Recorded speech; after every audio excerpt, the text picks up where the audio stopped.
J'étais chaud là. Quand je dis Borobozi, vous répondez Boroboza. Borobozi. Boroboza. Borobozi. Boroboza. Quand je dis Ago, vous répondez Amé. Ago. Amé. Ago. Amé. Ago. Amé.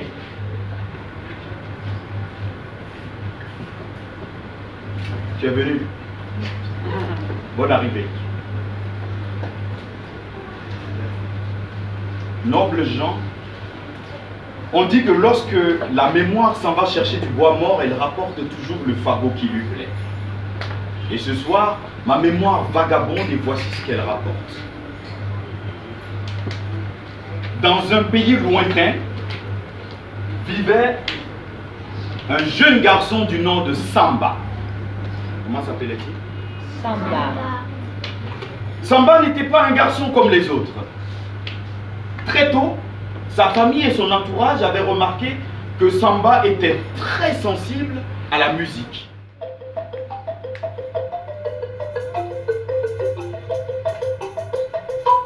Ils avaient remarqué que Samba aimait les chants. Mais ce que Samba adorait par-dessus tout, c'est de danser. Danser, danser, danser. Swinguer, swinguer, swinguer. Il dansait à n'en pas finir. Il dansait tout le temps. Il dansait au puits pour égayer les femmes. Il dansait au marché. Il dansait sur la place du village pour les enfants. Samba n'était pas capable d'entendre un rythme sans se mettre à danser, à bouger, à swinguer, à danser, à danser. Et alors, quand il dansait, qu'est-ce qu'il était beau!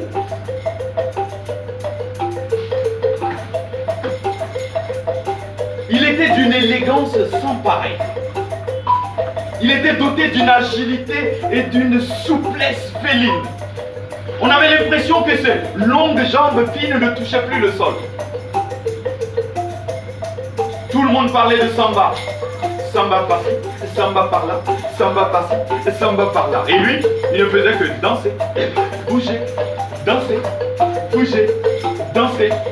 Samba connaissait toutes les danses de sa région et même au-delà. Aucun style de danse n'avait de secret pour lui. La preuve.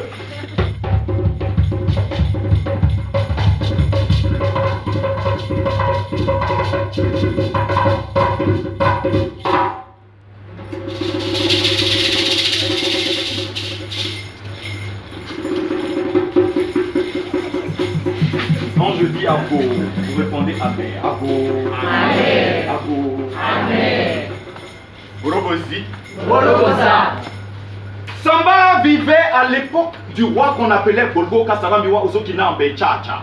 Golgoka Sarambiwa Ozokina Mbe Chacha. Golgoka Golgoka Sarambiwa Sarambiwa Ozokina Mbe Ozokina Mbe Chacha. Chacha. Chacha. Golgoka Golgoka Sarambiwa Ozokina Mbe Chacha. Chacha. Vous avez retenu le nom du roi? Qui veut essayer? Qui veut tenter sa chance? Toi tu caches ton visage. Qui veut essayer? Là-bas il y a un doigt. Ah, là vous vous grattez la tête. Ouais, ma chérie, il faut te lever. On t'écoute. Depuis là-bas. Vas-y. Bon, viens. Faut pas tomber.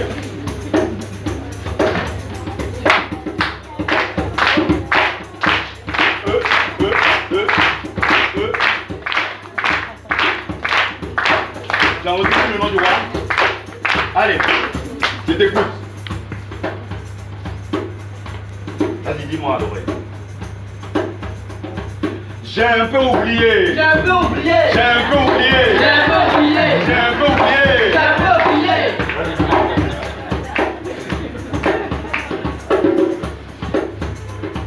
J'ai un peu peur. J'ai un peu peur. J'ai un peu peur. J'ai un peu peur.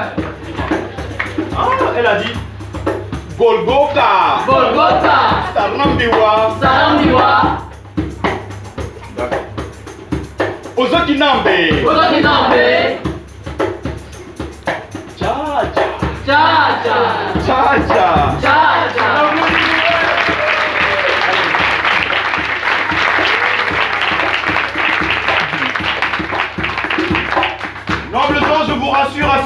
les gens du village n'arrivaient pas à dire le nom de roi au roi. Alors ils ont décidé de lui donner un surnom. Vous devez connaître ce surnom. D'un commun accord, ils ont décidé de lui donner un surnom beaucoup plus simple, beaucoup plus facile à prononcer. Ils le surnommaient le roi Morotise Katorofo. C'est simple, non? On l'appelait le roi Morotise Katorofo. Le roi Morotise Katorofo. Vous savez ce que ça veut dire? Le roi dont on ne peut pas dire le nom. Abou. Le roi Golgoka Saramiwa Ozokinambe Tchacha, surnommé le roi Golgoka, surnommé le roi Morotise Katorofo, avait dans son palais, vous avez vu non? Avait dans son palais un oiseau. Et d'après la rumeur, ce n'était pas n'importe quel oiseau. L'oiseau était tout petit. Tout petit. Mais attention, l'oiseau était capable de chanter tous les rythmes de la terre, de reproduire toutes les mélodies de la terre. Le roi y tenait plus qu'à tout. Il le faisait garder par 40 gardes. J'ai dit 40, j'ai pas dit 4. Quelqu'un dit 4 là-bas, non, j'ai dit 40, pas ajouter 0. 40. 40 gardes, jour et nuit, veillaient sur l'oiseau. Veillaient à ce que l'oiseau ne soit pas volé, veillaient à ce que l'oiseau ne soit pas subtilisé, veillaient à ce que personne ne vienne le prendre. Lorsque Samba a pris la nouvelle, justement Samba n'a qu'une idée en tête. Voler l'oiseau, le subtiliser, le prendre. Car Samba se disait au fond de lui qu'avec cet oiseau-là, il formerait le duo le plus connu de toute la région. L'oiseau chanterait toutes les mélodies de la terre et Samba, lui, danserait toutes les danses de la terre. Et ainsi, Samba réaliserait son rêve le plus cher, celui de devenir le premier danseur, celui de devenir le danseur du roi, celui de danser pour tous les rois. C'est ainsi, mais ça reste entre nous, qu'un soir, alors que tout le village est endormi, Samba, tout doucement, sort de la cave. Tout doucement se faufile hors de la cave. Tout doucement, le voilà dans les rues du village. Tout doucement, il se dirige vers le palais. Tout doucement, il est décidé. Tout doucement, il se faufile entre les cases du village. Et le voilà qui arrive à côté du mur du palais. Tel un lézard qui monte. Tout doucement, le voilà dans la cour du roi. Et discrètement, il marche. Discrètement, il se dirige vers le toit royal. Et sur le toit royal, il y a l'oiseau qui chante, qui chante, qui chante. Et en bas, les 40 gardes, bercés par le chant de l'oiseau, s'étaient assoupis, endormis même, profondément. Alors, tout doucement, Samba s'approche. Et tout doucement, il monte sur le toit. Et tout doucement, il attrape l'oiseau qui continue de chanter. Et tout doucement, il essaie de descendre. Mais il ne peut pas. Alors, Samba décide de sauter. Et quand il saute, et puisqu'il avait l'oiseau dans les mains, quand il saute, il serre trop fort l'oiseau. Il n'a pas fait exprès, Samba. Il serre trop fort l'oiseau et l'oiseau s'arrête de chanter. Et quand il regarde dans ses mains, l'oiseau ne respire plus. Et Samba lâche l'oiseau. Mais comme l'oiseau s'arrête de chanter, cela réveille les 40 gardes. Samba a juste le temps de se cacher derrière une case. Mais les 40 gardes ont vu une ombre. Les 40 gardes ont vu l'oiseau par terre mort. Vite, vite, Samba court. Vite, vite, Samba s'enfuit. Vite, vite, il va au mur. Il grimpe sur le mur. Vite, le voilà dans le village. Vite, vite, il s'enfuit. Vite, vite. Mais les gardes ont vu. Vite, vite, les gardes voient l'ombre. Et Samba. Et Samba entre dans sa case. Mais les gardes ont vu l'ombre entrer dans la case. Les gardes retournent au palais pour prévenir le roi. À cette époque, Samba vivait avec sa mère dans une case à la sortie du village. Et cette nuit-là, lorsque Samba pénétra dans la case tout en sueur, sa mère comprit que quelque chose de grave s'était produit. Et lorsqu'il lui expliqua toute la situation, sa mère regarda Samba et lui dit: « Mais fils, pourquoi tu as fait ça? Tu connais les colères du roi Mortisekatofo. Tu sais que le roi Golgoga Zarabiwa viendra ici et il va te couper la tête et la donnera en pâture à ces vipères. Pourquoi tu as fait ça? Mais en bonne mère, elle pleurait son fils, mais en même temps, elle cherchait une solution pour le sortir de cette situation. Et la natte qui était posée contre le mur lui donna une idée. Elle attrapa la natte, elle déroula la natte, elle fit coucher son fils dans la natte, elle enroula la natte, elle posa la natte contre le mur et elle dit à son fils, fils, toi-même tu connais les lois de ce village. Peu importe ce que tu as fait là-bas dehors, peu importe la gravité du crime que tu as commis, fils, le roi n'a pas le droit de pénétrer dans cette case pour te chercher. Alors fils, si j'ai un conseil à te donner, tu ne bouges pas, tu ne parles pas, tu ne dis rien. Au même moment au palais, le roi est informé de la mort de son oiseau. Il entre dans une colère terrible, il fait réveiller toute la cour. Les soldats, les conseillers, ses nombreuses épouses. Tous! Ensuite, il fait réveiller tout le village. Et à la tête d'une foule, il traverse le village et se plante devant la case de Samba. Samba! Mais tu crois que tu peux pénétrer dans mon palais, dans la nuit, pendant que je dors, pour tuer mon oiseau? Samba, ce soir, je te ferai pendre. Je te ferai décapiter. Sors si tu es un homme. Depuis la case, Samba entend la voix du roi. Samba a peur, il est effrayé. Il dit, maman. Et sa mère le rassure. Fils, calme-toi. Tu ne parles pas, tu ne bouges pas, tu ne dis rien. Dehors, le roi se demande comment faire pour débusquer le voleur, débusquer celui qui a tué son oiseau. Mais il ne savait pas quoi faire. C'est là qu'un de ses conseillers s'approche et lui murmure quelque chose à l'oreille.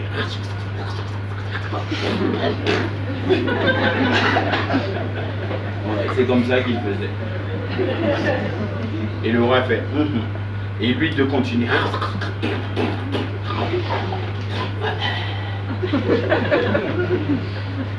Et tout à coup, le roi sourit. Son visage s'éclaire, ses yeux s'illuminent. Il dit, ah, d'accord, ça change tout. Le roi vient d'apprendre que Samba adore la musique. Qu'il ne peut pas entendre une musique sans se mettre à bouger, à sauter partout, comme il sauterait. Le roi dit, oh, je sais ce que je vais faire. Il va sortir. Il va sortir. Enfin, il n'avait pas cette voix, hein. Ça c'est moi. Il va sortir. Il va sortir, je vous le jure. Et le roi demande à son griot d'entonner un chant.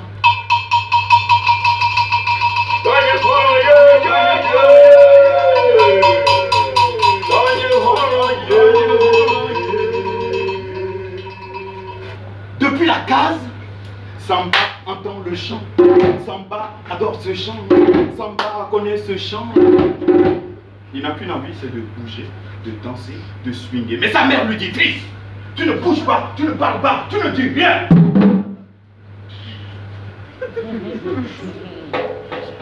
Comme Samba n'a pas mis son nez dehors, le roi dit, ah, on va voir ce qu'on va voir.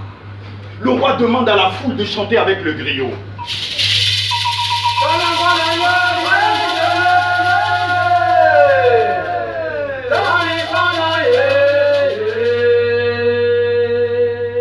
Depuis la case, Samba entend le chant. Samba connaît ce chant. Samba adore ce chant. Il n'a qu'une envie, c'est de danser, de bouger, de swinguer. Mais sa mère lui dit, fils! Il dit, tu ne bouges pas, tu ne parles pas, tu ne dis rien. Le voilà. Il va durer là-bas.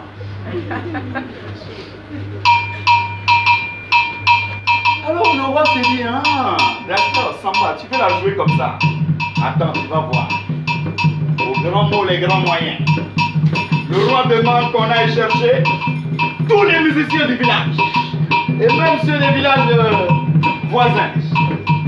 Et eux aussi, ils viennent chacun avec leur instrument. Un djembé, un ballon, une guitare, un gong. Ils se mettent en cercle et se mettent à jouer. Un rythme diablé. Depuis la natte, depuis la case, Samba entend ça. Il n'en peut plus. Il est dans la natte. Il bouge, il saute, il bouge, il saute. Sa mère parle, il n'écoute même pas. Il bouge, il saute, il bouge. Un moment, il ouvre la natte, il dit maman. Sa maman dit tais-toi. Il ouvre la natte, il dit maman. Écoute maman, tu entends ce rythme? Je ne peux pas, si je reste ici, je vais mourir. Et si je sors, le roi va me tuer. Ben, de toutes les façons, je vais mourir. Alors mère, si je vais mourir ce soir, si je dois mourir ce soir, laisse-moi sortir faire ma dernière danse. Et sans attendre la réponse de sa mère qui était déjà en pleurs, Samba commence à sauter. Il se plante devant le roi, il regarde le roi, il sourit et il fait ce qu'il sait faire de mieux. Il se met à danser.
Te voilà enfin. J'ai cru que jamais tu ne sortirais de cette maudite case. Quel beau spectacle. Que les dieux m'en soient témoins. Je ne peux pas mettre à mort un si grand danseur. Le peuple m'en voudra. Samba, à te voir là, je comprends une chose. Jamais tu n'as voulu tuer mon oiseau, n'est-ce pas? Tu as juste voulu mieux danser.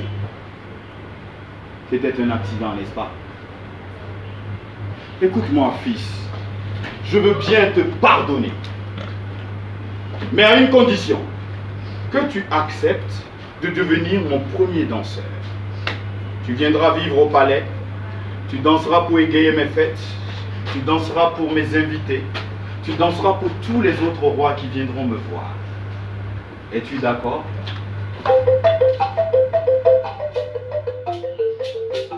La foule présente attend la réponse de Samba. Tout le monde se dit, que va-t-il raconter? Et Samba, pour toute réponse, fit ce qu'il sait faire de mieux. Il se mit à danser, à bouger, à danser, à bouger. Et cette fois, il s'est mis à danser en se dirigeant vers le palais du roi. Comme pour dire au roi, oui, majesté, j'accepte ta proposition. Tant que tu ne me coupes pas la tête. Majesté, je veux être ton premier danseur. C'était mon rêve, ton oiseau, jamais je ne l'ai voulu. Je l'ai voulu le tuer, majesté. Et la foule de danser avec Samba. Danser, de bouger, et danser.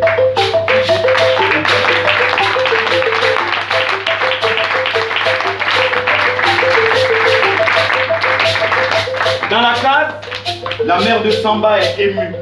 Elle pleure de joie. Cette nuit aurait pu être terrible. Et finalement, c'est cette nuit qui voit le rêve de son fils se réaliser. Elle plie la natte et elle est soulagée.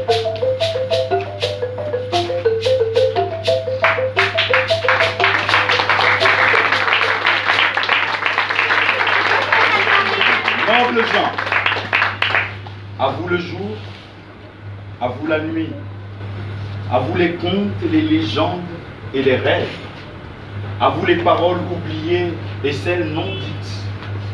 On dit qu'un conte est une parole donnée. Une parole donnée appartient à moitié à celui qui la donne et l'autre moitié à ceux qui écoutent. Nobles gens, ici et maintenant, je vous laisse mon conte. Faites-en ce que vous voulez. Prenez-y ce que vous voulez. Mais je vous en prie, laissez-moi donc repartir avec le reste. Je suis Kwame, deuxième fils de ma maman. Et j'ai parlé.